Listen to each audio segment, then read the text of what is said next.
नमस्कार दोस्तों, welcome to my YouTube channel basic education. देखिए, दिवाली चली गई है तो अब इंजॉयमेंट ख़त्म, अब पढ़ाई स्टार्ट करते हैं फिर से। जैसे कि आपने मेरी पिछली वीडियो देखी है, उन वीडियो में मैंने संविधान के मौलिक अधिकार, मूल कर्तव्य और फिर नीति निर्देशक तत्वों के संबंध में जानकारी दी थी और चर्चा की थी। इसी क्रम को आगे बढ़ाते हुए अब हम जानेंगे भाग 5। संविधान के भाग 5 में केंद्र सरकार यानी संघ सरकार के बारे में बताया गया है। और जब भी संघ सरकार की बात आती है, संघ में सबसे पहले जो नाम आता है राष्ट्रपति का। राष्ट्रपति, उपराष्ट्रपति, प्रधानमंत्री, संसद, मंत्रिमंडल, महान्यायवादी, उच्चतम न्यायालय और सीएजी पर चर्चा होती है। देखिए, सबसे पहले हम समझेंगे संसद के बारे में। संसद को जानने से पहले हमें समझना होगा कि भारतीय संविधान में किस प्रकार की व्यवस्था को अपनाया गया है, संसदीय व्यवस्था को अपनाया गया है। भारत का संविधान केंद्र और राज्य दोनों सरकारों के संसदीय स्वरूप की व्याख्या करता है या व्यवस्था करता है।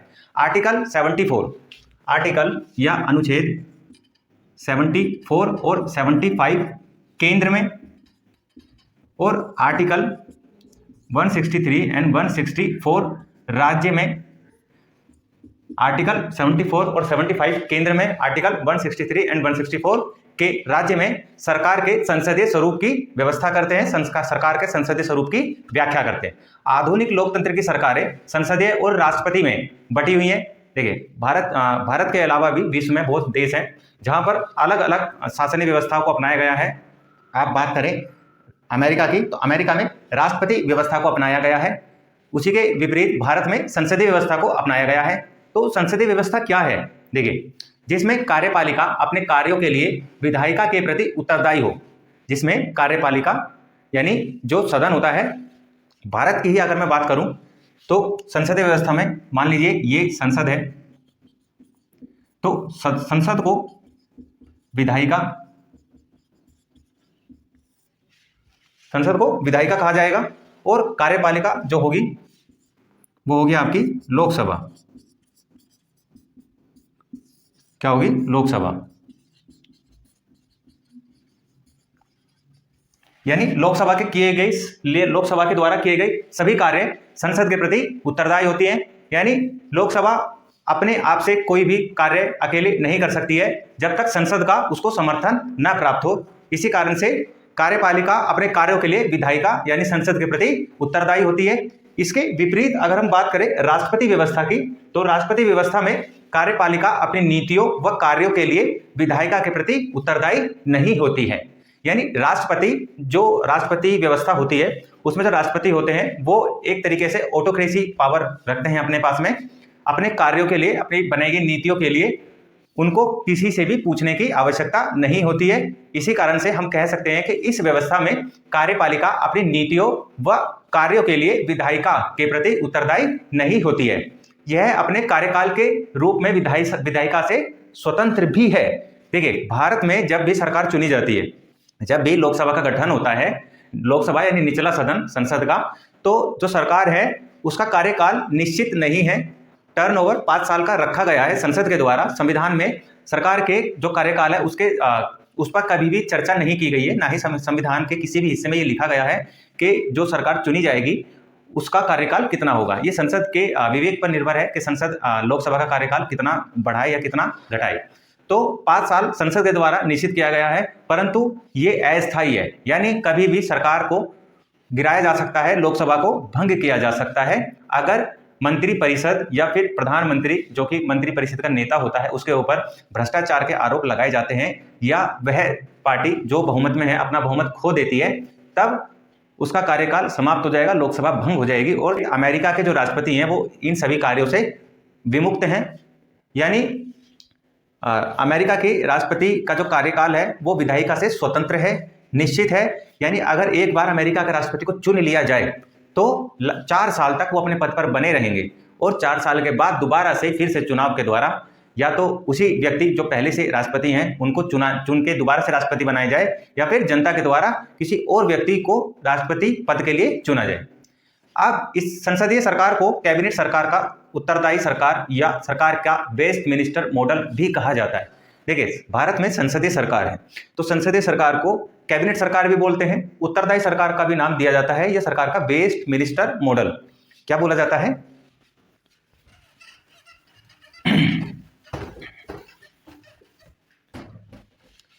क्या बोला, देखिए भारत में जो संसदीय सरकार है इसको आप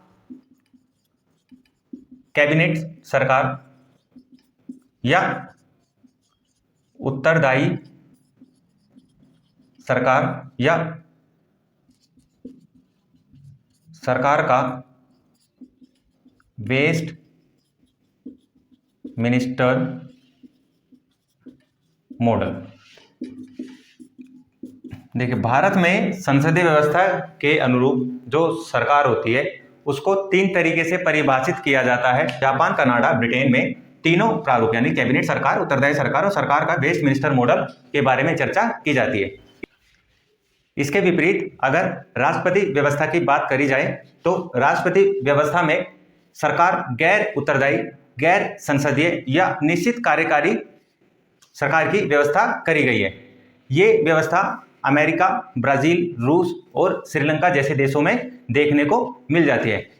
तो संसदीय व्यवस्था के विपरीत जो राष्ट्रपति व्यवस्था है उसमें जो सरकार है वो किस रूप में कार्य करती है, गैर उत्तरदायी, यानी अपने किए गए कार्यों के प्रति उसका कोई भी उत्तरदायित्व नहीं है। इसके बाद गैर संसदीय, यानी संसद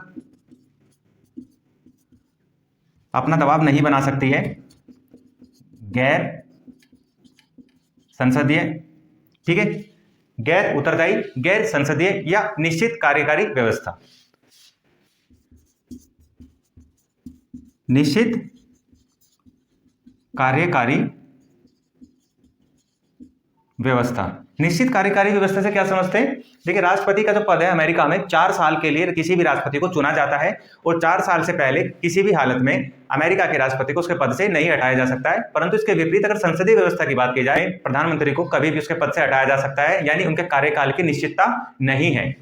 इसके बाद अगर हम बात करें संसदीय व्यवस्था में, तो संसदीय व्यवस्था में कैबिनेट संसद के प्रति उत्तरदायी होती है और इसका कार्यकाल तब तक चलता है जब तक उन्हें संसद में विश्वास प्राप्त हो, यानी संसद से अगर विश्वास प्राप्त होगा तभी तक कैबिनेट या सरकार अपने अस्तित्व में बनी रह सकती है।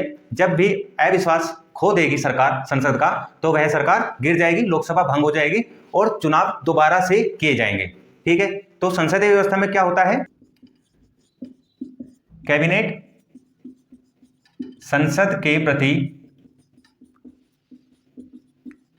उत्तरदायी, ठीक है। कैबिनेट क्या होगी, संसद के प्रति उत्तरदायी, यानी कैबिनेट के द्वारा किए गए कोई भी कार्य पर संसद में चर्चा की जा सकती है। विपक्ष सवाल उठा सकता है सरकार की नीतियों के विरुद्ध और बता सकता है कि सरकार की क्या गलतियां हैं और सरकार को उसमें सुधार करना चाहिए। इसके अलावा क्या होगा, इसका कार्यकाल अनिश्चित होता है या जब तक संसद का विश्वास सरकार को प्राप्त है। तो क्या कह सकते हैं, संसद के विश्वास तक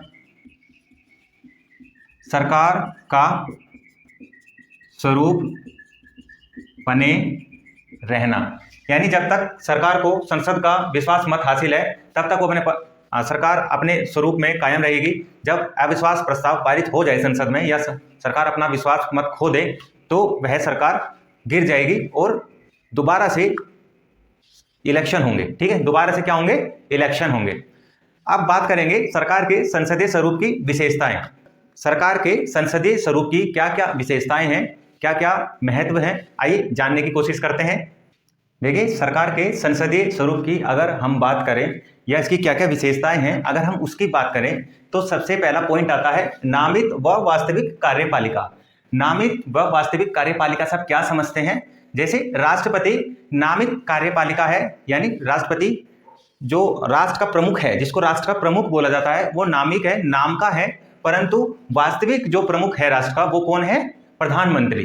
तो नामित व वास्तविक कार्यपालिका से मतलब है कि जो राष्ट्रपति हैं, जो जिनको राष्ट्र का प्रमुख बोला जाता है, वो सिर्फ नाम के हैं। वास्तविक प्रमुख अगर बात की जाए तो प्रधानमंत्री को कहा जाता है, यानी राष्ट्रपति राज्य का मुखिया नामित होता है, यानी राष्ट्रपति को राज्य का मुखिया नामित किया जाता है, परंतु प्रधानमंत्री को सरकार का मुखिया नामित किया जाता है। बहुमत दल का शासन, देखिए समझिए, आसान भाषा में समझने की कोशिश कीजिए ना, क्यों इतनी टेंशन लेनी है। अगला है बहुमत दल का शासन। देखिए भारत में सरकार उसी की बनती है जो बहुमत प्राप्त करता है, यानी अगर आपको अपनी सरकार बनानी है तो निश्चित संख्या, जो सीटों की संख्या निश्चित की गई है उसका 50% प्लस 1 सीट अगर आप लेके आ जाते हैं तो आपकी सरकार बन जाएगी, यानी उसको बहुमत दल का शासन कहा जाएगा। इसके अलावा भी सरकारें जब बहुमत प्राप्त नहीं कर पाती हैं तो कुछ सरकारें, कुछ पार्टियां मिलकर आपस में बहुमत साबित करती हैं केंद्र में और सरकार का निर्माण करती हैं, जिसको गठबंधन की सरकार बोला जाता है। अभी वर्तमान सरकार की अगर हम बात करें बीजेपी सरकार की, तो इसके जो मुखिया हैं प्रधानमंत्री नरेंद्र मोदी जी हैं और यह जो पार्टी है ये बहुमत में है, ठीक है। इसके अलावा अगला जो आपका पॉइंट है वो है सामूहिक उत्तरदायित्व। सामूहिक उत्तरदायित्व से आप क्या समझते हैं? यानी मंत्री सामूहिक रूप से संसद के प्रति उत्तरदायी होते हैं और लोकसभा के प्रति भी।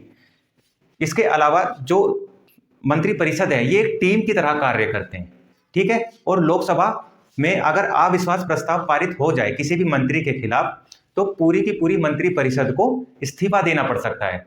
यानी अगर कोई एक मंत्री गलत कार्य करता है तो उसका भुगतान पूरी की पूरी कैबिनेट या पूरी की पूरी मंत्री परिषद सरकार को भुगतना होगा। किसी एक मंत्री की गलती सभी को गड्ढे में डाल सकती है। तो इसी कारण से जब भी कोई सरकार बनती है तो कोशिश की जाती है कि एक ही पार्टी की सरकार बने। इसका कारण यही है कि एक ही पार्टी की सरकार होगी तो सभी सदस्यों पर दबाव बनाया जा सकता है और कोशिश की जा सकती है कि किसी भी मंत्री के ऊपर भ्रष्टाचार का आरोप या कोई भी ऐसा आरोप जो सरकार गिराने के लिए काफी हो सकता है ना लगे। अगला जो आपका पॉइंट है वह है राजनीतिक एकरूपता। राजनीतिक एकरूपता का मतलब वही है जैसे मैंने अभी पिछले पॉइंट में आपको बताया है कि मंत्री परिषद के सदस्य एक ही दल के होते हैं, अलग अलग दल के भी हो सकते हैं, जिसको गठबंधन की सरकार कहा जाता है। वो सहमति पर बनाई जाती है। कोशिश यही की जाती है कि सभी मंत्री जो सरकार बने वो एक ही दल के हों, क्योंकि सभी मंत्री अगर एक ही दल से संबंधित होंगे तो सभी जो सदस्य हैं वो अपने दल के प्रति उत्तरदायित्व निभाते हैं अपना। अगला है आपका दोहरी सदस्यता। दोहरी सदस्यता से आप क्या समझते हैं? जैसे मंत्री विधायिका और कार्यपालिका, मंत्री संसद का भी सदस्य होता है और कोई मंत्री राज्यसभा या लोकसभा इन दोनों में से किसी एक का भी सदस्य हो सकता है। और इसीलिए जो सदस्य चुनकर लोकसभा में जाते हैं उनको मेंबर ऑफ पार्लियामेंट कहा जाता है, सांसद जिनको बोला जाता है। ठीक है, जो संसद में चुनकर जाते हैं उनको क्या बोलते हैं? उनको बोलते हैं सांसद। संसद के दो अंग हैं, लोकसभा और राज्यसभा। इन दोनों के अंदर अगर कोई भी सदस्य चुनकर जनता के द्वारा जाएगा, ठीक है, लोकसभा का चुनाव जनता के द्वारा होता है, राज्यसभा के सदस्यों का चुनाव राज्य के विधानसभाओं से चुनकर भेजा जाता है। तो जब भी इन दोनों के सदस्य क्या कहलाए जाते हैं? सांसद। इन दोनों के सदस्य सांसद कहलाए जाएंगे, यानी मेंबर ऑफ पार्लियामेंट, जिनको एमपी भी बोलते हैं। जो राज्य विधायिका होती है उसके सदस्यों को एमएलए कहा जाता है, मेंबर ऑफ लेजिस्लेटिव असेंबली, जिसको विधायक बोलते हैं। समझ रहे हैं आप? अच्छे से समझिएगा, कोई भी कंफ्यूजन हो वीडियो को दोबारा से देखिए और कोशिश कीजिए कि मैं किस तरीके से आपको समझा रहा हूं, आप उस बातों को उसी तरीके से समझने की कोशिश करें। इसके बाद में यानी प्रधानमंत्री की लीडरशिप, सरकार बनेगी तो सरकार का नेता कौन होता है? Prime minister. ठीक है, सरकार का मुखिया कौन है? Prime minister. तो भारत के संसदीय स्वरूप में जो प्रधानमंत्री है वो सदन का नेता भी होता है और सरकार का मुखिया भी होता है। तो पूरी मंत्री परिषद प्रधानमंत्री के लीडरशिप में कार्य करती है। इसके बाद है एक पॉइंट में आप लिखना भूल गए हो यहां पर,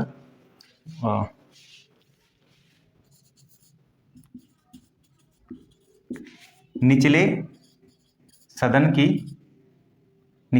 का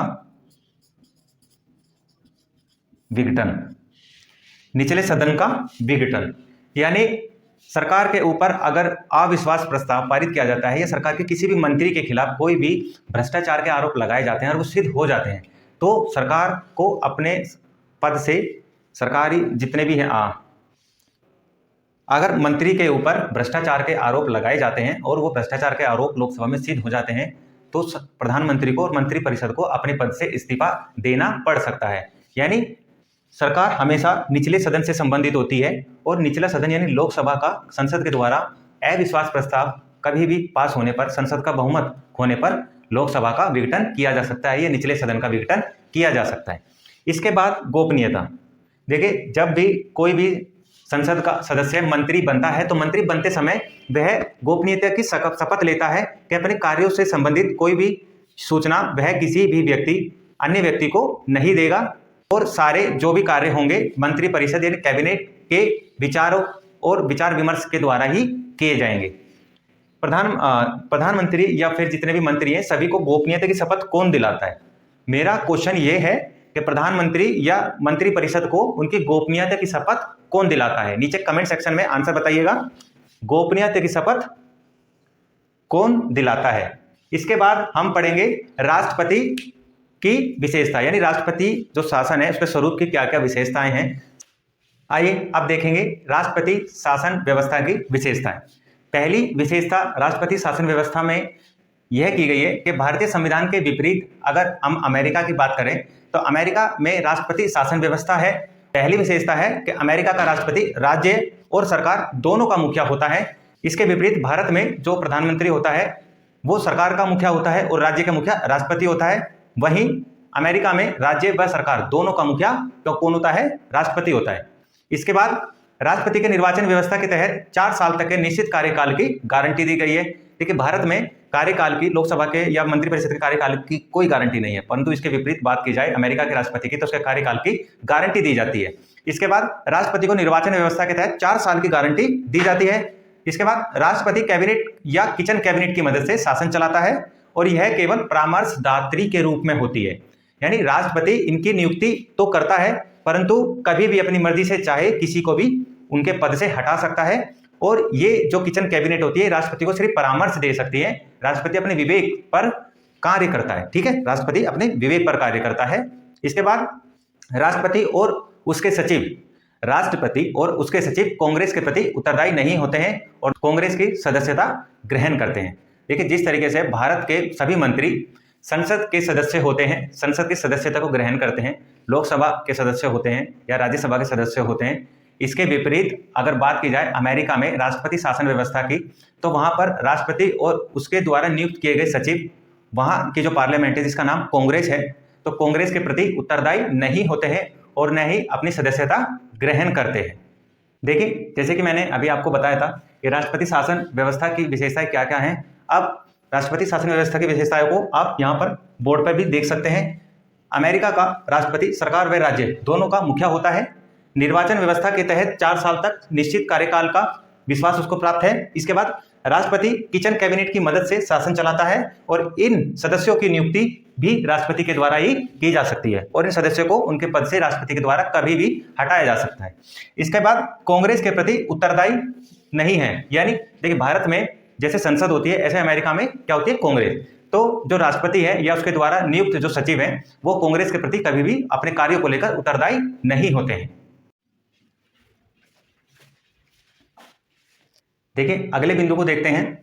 अगला जो पॉइंट है आपका वो है अमेरिका का राष्ट्रपति कांग्रेस के निचले सदन यानी हाउस ऑफ रिप्रेजेंटेटिव। देखिए भारत में जो संसद का निचला सदन होता है वह लोकसभा होता है, उसी तरीके से अमेरिका में जो कांग्रेस है इसका निचला सदन है हाउस ऑफ रिप्रेजेंटेटिव। तो जिस तरीके से भारत का राष्ट्रपति लोकसभा को भंग कर सकता है अविश्वास प्रस्ताव पारित होने पर, उसके विपरीत अमेरिका का राष्ट्रपति कांग्रेस के निचले सदन को कभी भी भंग नहीं कर सकता, क्योंकि अमेरिका का राष्ट्रपति कांग्रेस के निचले सदन का सदस्य नहीं होता है। इसके बाद शक्तियों के विभाजन का सिद्धांत अमेरिका के राष्ट्रपति शासन व्यवस्था का आधार है। शक्तियों के विभाजन का सिद्धांत, शक्तियों के विभाजन का सिद्धांत देखिए, आराम से समझने की कोशिश कीजिए। शक्तियों के विभाजन का सिद्धांत अमेरिका के राष्ट्रपति शासन व्यवस्था का आधार है। देखिए शक्तियां किस तरीके से बांटी गई है और यह व्यवस्था भारत ने भी अपनाई है। विधायिका, कार्यकारी, कार्यपालिका और न्यायपालिका, यानी विधायी शक्तियां, कार्यकारी शक्तियां और न्यायिक शक्तियां तीनों अलग अलग हैं। किसी का किसी पर दबाव नहीं है, सभी अपने अपने क्षेत्र में स्वतंत्र हैं। बिल्कुल शक्तियों के विभाजन का सिद्धांत अमेरिका की राष्ट्रपति शासन व्यवस्था का आधार है। इसके बाद संसदीय व्यवस्था के गुण क्या हैं और संसदीय व्यवस्था के दोष क्या हैं। आइए अब जानेंगे संसदीय व्यवस्था के गुण क्या हैं और संसदीय व्यवस्था के दोष क्या क्या हैं। देखिए एग्जाम में पूछा जाता है इन सवालों को लेकर और आपको हर एक पॉइंट को समझना जरूरी होगा अगर आपको सरकारी नौकरी लेनी है तो। ठीक है, तो संसदीय व्यवस्था के गुण क्या है? सबसे पहला गुण है विधायिका और कार्यपालिका के बीच संतुलन को बनाए रखना, यानी कोई भी सरकार बहुमत हासिल करने के बाद निरंकुश ना हो जाए सरकार निरंकुश होने की कोशिश करती है तो संसद के द्वारा उसके ऊपर दबाव डाला जाता है और उस पर प्रतिबंध लगाया जाता है। दबाव कई तरीकों से हो सकता है।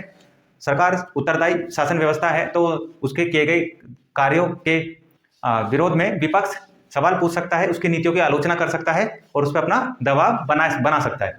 इसके बाद उत्तरदायी सरकार, यानी सरकार को अपनी द्वारा बनाई गई नीतियां या बनाए गए कानूनों के प्रति उत्तरदायी रहना होगा और विपक्ष के द्वारा पूछे गए सवाल या विपक्ष के द्वारा की गई कार्रवाई के प्रति हमेशा रेडी रहना होगा। इसके बाद निरंकुशता पर प्रतिषेध, यानी कोई भी सरकार बहुमत हासिल करके इतनी निरंकुश ना हो जाए कि उसको रोका ना जा सके, तो इस पर संसद के द्वारा या विपक्ष के द्वारा दबाव बनाकर सरकार को रोक कर रखते हैं, इसलिए कि सरकार बहुमत हासिल करने के बाद में निरंकुश ना हो जाए। अगला जो पॉइंट है वह वैकल्पिक सरकार की व्यवस्था है, यानी अगर कोई सरकार जो वर्तमान में सरकार है, जैसे कि मान के चलिए बीजेपी सरकार अभी वर्तमान में बहुमत के आधार पर सरकार बना के बीजेपी सरकार ने सरकार बनाई हुई है, अगर किसी कारण से वह अपना बहुमत खो देती है तब जो विपक्ष में बैठा हुआ दल है उसके पास यह मौका होगा कि वह अपनी सरकार बनाए और संसद में अपना बहुमत साबित करे। तो वैकल्पिक सरकार की व्यवस्था यानी विपक्ष जरूरत पड़ने पर अपनी सरकार बना सकता है, संसद में अपना बहुमत साबित कर सकता है। इसके बाद अंतिम है व्यापक प्रतिनिधित्व। व्यापक यानी भारत में किसी भी मंत्री के अगर आप सिंगल रूप में कही जाएं, एकल रूप में बात की जाए, भारत में किसी भी मंत्री का एकल रूप में उत्तरदायित्व नहीं होता है, मंत्री परिषद का सामूहिक रूप से उत्तरदायित्व होता है। यानी भारत में कोई भी नीति का निर्माण किया जाता है, कोई भी कानून बनाया जाता है तो किसी एक मंत्री के ऊपर दोष नहीं लगाया जा सकता या एक मंत्री से सवाल नहीं पूछा जाएगा, पूरी मंत्री परिषद ही उस बनाई गई नीति या योजना का उत्तरदायित्व लेगी। तो ये थे संसदीय व्यवस्था के गुण। अब संसदीय व्यवस्था के दोष क्या हैं? अस्थिर सरकार, यानी सरकार का कोई निश्चित कार्यकाल नहीं है कि सरकार एक बार चुन ली गई तो इतने समय तक सरकार को चुन लिए जाने के बाद में नहीं हटाया जा सकता। सरकार को कभी भी अविश्वास प्रस्ताव पारित कर उस बहुमत साबित अगर सरकार ना कर पाए तो सरकार को अपने पद से, मंत्रिपरिषद को अपने पद से इस्तीफा देना पड़ेगा, यानी सरकार अस्थिर है, स्थिर नहीं है। इसके बाद में नीतियों की निश्चितता का अभाव। देखिए सरकार अगर स्थिर नहीं है तो सरकार को यह डर लगा रहता है कि कोई एक गलत नीति से या गलत कानून से या गलत कार्य से उनकी सरकार अल्पमत में ना आ जाए, गिर ना जाए। तो जो उनके द्वारा बनाई गई नीतियां होती हैं वो भी उस स्थिति को ध्यान में रखकर बनाई जाती हैं। और आज मंत्रिमंडल की निरंकुशता, मंत्रिमंडल की निरंकुशता यानी कोई भी सरकार बहुमत प्राप्त करने के बाद में इतनी निरंकुश ना हो जाए कि वो अपनी मनमानी करने लगे, अधिकारों को छीनने लगे नागरिकों के। तो संसद मौलिक अधिकार और हमारी न्यायपालिका सरकार की निरंकुशता पर अंकुश लगाती है। सरकार अगर कोई भी कानून बनाएगी तो न्यायपालिका उसके ऊपर क्या कर सकती है? न्यायिक समीक्षा कर सकती है। उसके बाद भी संसद दबाव बनाकर रखती है सरकार के ऊपर कि कभी भी सरकार के किसी भी मंत्री के खिलाफ अविश्वास प्रस्ताव पारित हो जाए या भ्रष्टाचार का आरोप लगा दिया जाए तो सरकार को अपने पद से इस्तीफा देना पड़ जाएगा। और कोई भी सरकार कभी भी किसी भी मौलिक अधिकार को अपनी निरंकुशता के अभाव में आकर मदमस्त हाथी की तरह अपनी मनमर्जी से कोई भी किसी भी व्यक्ति का मौलिक अधिकार ना छीन ले, ठीक है। तो ये सब दबाव बनाकर रखे जाते हैं, तो मंत्रिमंडल की निरंकुशता पर रोक लगाई जाती है। इसके बाद अकुशल व्यक्तियों का प्रतिनिधित्व। भारत में सबसे बड़ा जो एग्जाम होता है वो होता है यूपीएससी का। यूपीएससी से आईएएस बनते हैं, आईपीएस बनते हैं पुलिस प्रशासनिक व्यवस्था में। इसके बाद भारत की और बहुत सारी केंद्रीय नौकरियां हैं जिसमें ऑफिसर्स रैंक पर जाते हैं। पर आपको अगर नेता बनना है तो एलिजिबिलिटी क्राइटेरिया, योग्यता शून्य। आप उठिए, 25 साल आप प्लस हैं तो आप लोकसभा या राज्य विधानसभा का चुनाव लड़ सकते हैं। अगर आप 21 साल के हो गए हैं तो आप जो अपनी ग्राम पंचायत हैं या नगर पालिका परिषद के चुनाव लड़ सकते हैं। यानी योग्यता की कोई जरूरत नहीं है, और योग्यता आदमी में होगी ही नहीं, व्यक्ति में होगी ही नहीं, तो फिर आगे वो नीतियां कैसे बना सकता है, कार्य कैसे कर सकता है। तो अब हमारे भारत का दुर्भाग्य है कि जिस तरीके से हमारी लिटरेसी रेट, हमारी साक्षरता दर बढ़ती जा रही है, उसी तरीके से हमारी साक्षर व्यक्तियों की जो संख्या है घटती जा रही है। डिग्रियां सबके पास है पर शिक्षा सबके पास देखने को नहीं मिलती हैं। अकुशल व्यक्तियों का प्रतिनिधित्व इस बात का सूचक है कि हमारी राजनीतिक व्यवस्था में जो व्यक्ति हैं उसमें अकुशल व्यक्तियों का जो भीड़ है वो भरी पड़ी है। आए दिन भड़काऊ भाषण देने, आए दिन उल्टी सीधी बातें करने, जनता के कल्याण में कोई भागीदारी ना देना, जनता के, देखिए आज की डेट में सबसे बेसिक क्या है, शिक्षा और शिक्षा। आज की बेसिक क्या है, शिक्षा और स्वास्थ्य। शिक्षा और स्वास्थ्य अगर कोई सरकार ना दे पाए, मंदिर मस्जिद बनवाने में लगी रहे, तो ऐसी सरकार का क्या कर सकते हैं। तो ये चीज कहाँ प्रदर्शित करती है, एन एजुकेशन की ओर। या अगर आप पढ़े लिखे होते तो आप शिक्षा को ज्यादा महत्व देते, पर अगर आप पढ़े लिखे नहीं है तो आप कहाँ ध्यान देंगे सबसे ज्यादा, मंदिर बनवा लो मस्जिद बनवा लो। अरे भैया मंदिर मस्जिद बनेंगे, अच्छी बात है, बनाइए, अपने धर्म के प्रति हमारे भी कुछ कर्तव्य बनते हैं, उसको भी करिए, पर हमारा कुछ कर्म है ना, हमें अपने देश की प्रगति में आगे सहायता देनी है। तो युवा पीढ़ी को अगर शिक्षा ना मिलेगी तो कैसे हमारे देश का जो भविष्य है वो उज्जवल बन सकता है। तो सबसे बड़ा दोष यही है कि अकुशल व्यक्तियों का प्रतिनिधित्व, यानी हमारे देश की शासन व्यवस्था, इतनी बड़ी शासन व्यवस्था में सबसे सर्वोच्च पद पर भी जाने के लिए ना, राष्ट्रपति भी आपको बनना है, तो वहां पर बनने के लिए आपकी योग्यता की कोई आवश्यकता नहीं है। समझ रहे हैं आप, योग्यता की कोई आवश्यकता नहीं है। तो ये थे संसदीय व्यवस्था के गुण या दोष या संसदीय व्यवस्था के महत्व।